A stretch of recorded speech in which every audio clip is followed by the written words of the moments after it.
El Canva es una señal visual que determina cuánto se ha consumido, cuándo parar o cuándo hacer un cambio. Es una autorización para realizar el trabajo y restablecer materiales. Es muy importante el cambio porque permite una reducción continua. El inventario, por ejemplo, los alimentos largos, mala calidad, hay cosas que pueden causar paradas innecesarias en el CAP. Por ejemplo, malos diseños, proveedores no confiables y distribución de implante ineficiente. También podría conducir el mejoramiento continuo y es importante porque así conocemos bien los costos. Hay una cosa en el Canva que son inventarios intermedios, que son lo que reduce los desperdicios y se conoce más que es lo que se tiene en el Canva.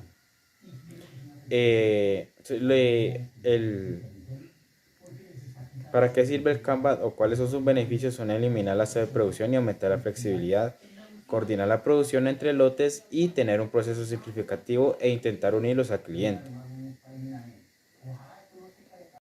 El costeo ABC, por ejemplo, podría ser un método que designa los costos primeros y a qué actividades van luego los productos, a través del consumo o qué actividades se usan en cada producto. Por ejemplo, la actividad es la cosa que determina lo que ocurre en los costos y de que los productos consumen actividades. Por ejemplo, tal motivo, por ejemplo, el ABC pone un manifiesto a la necesidad de gestionar actividades en lugar de gestionar los costos. Este método es una presa es como un conjunto de actividades o procesos más que una jerarquía departamental. El proceso es de designación de costos o actividades de objetos de costos que se apoyan en criterios llamados dippers. Estos dippers son generados de costos, o sea, recursos de actividades, objetos del costo o inductores. El ABC podría ser o se clasifican los inventarios como los productos según el nivel de consumo de sus existencias o en su volumen de ventas, dividiendo los productos en tres categorías. El A, B y C, estas las categorías y son niveles. Por ejemplo, el A son productos de niveles elevados. El B son productos intermedios, que no son tan pedidos pero necesitan estar ahí o no son tan necesarios. Y pues la C son los productos muy bajos, los que nunca se piden o los que casi nunca se usan. Pues estos son los temas o lo que más comprendí de los inventarios sobre este módulo. Por ejemplo, la historia, sus orígenes. Por ejemplo, el origen de los inventarios son de los egipcios y demás pueblos de la antigüedad, donde acostumbraban a almacenar grandes cantidades de alimento para ser utilizados en tiempos de escasez o calamidades. El inventario es un documento donde se registran los bienes tangibles y su existencia de una empresa, que pueden utilizarse para su alquiler, transformación, consumo, venta. El inventario es un proceso que se refleja en un documento, o ya sea físico o ya sea digital, como mayormente ya se utiliza ahora en este tiempo que es digital. El inventario, su concepto y su definición. Este es un tema que también vimos, fue como el tercero o el segundo. Lo que me gustó de este tema fue lo que me enseñó. El inventario es un concepto, por ejemplo, todavía no lo puedo aplicar o todavía no puede ser, todavía no lo tengo un negocio para aplicarlo, o sea, ya sé cuáles son sus métodos y cuáles son sus conceptos y qué tipos utilizar en los inventarios. Mayormente es importante utilizar en una empresa, también eso me quedó muy claro, ya que eso mantiene una economía muy estable y duradera y muy duradera. Los inventarios son muy importantes ya que con esto tenemos en cuenta los costos y qué tenemos en realidad y cuál es la distribución y qué necesitamos. Eso fue lo que mayormente me quedó claro del inventario y sus conceptos. También hay otro que es el Cardex, que ahorita lo voy a hablar.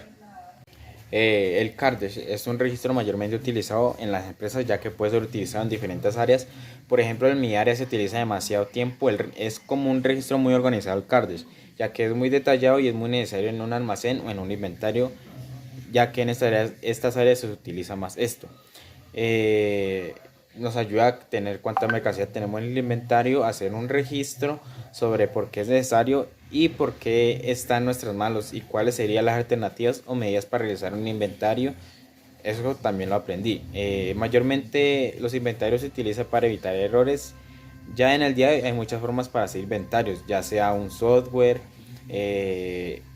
formatos de Excel, hojas de cálculo. Hay muchas formas de realizar esto de una forma sencilla sin que muchas personas estén involucradas. Por ejemplo, los almacenes. Esto es otro tema que también vimos. Los almacenes son lugares donde se recuerdan diferentes tipos de mercancías.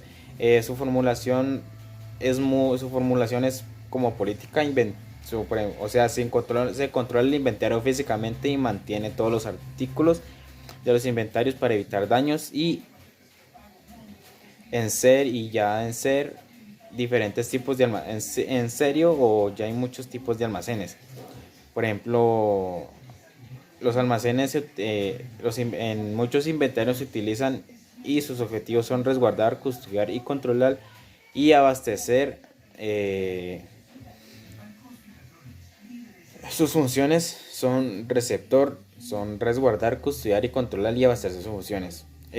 Son receptores de materiales de almacenamiento y del almacén y despacho de materiales. Sus controles podrían ser un conjunto de procedimientos que verifica la mercancía y si hay hay muchas ventajas que pueden utilizar. Por ejemplo, si se pueden implementar o se implantan bien en la empresa.